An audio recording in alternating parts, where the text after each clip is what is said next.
বন্ধুরা good night. আজকে হচ্ছে মকর সংক্রান্তি, আমাদের পিঠে পুলি করতে হয়।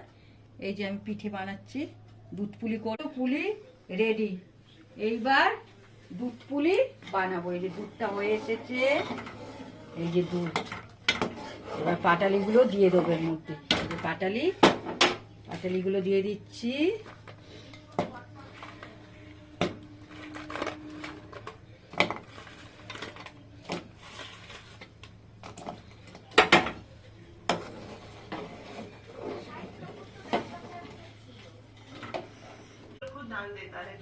আজ মকর সংক্রান্তি, দুধ পুলি মাস্ট। দুধ পুলি করছি, পাটি সাপটা করব আর মালপোয়া করব। তোমরা কে কে খাবে চলে আসো যদি খেতে চাও। হ্যাপি মকর সংক্রান্তি বন্ধুরা। আমার দুধ পুলি পুরোপুরি কমপ্লিট। আমি এবার সবাইকে, আমার বন্ধু বান্ধব সবাইকে দিতে যাচ্ছি।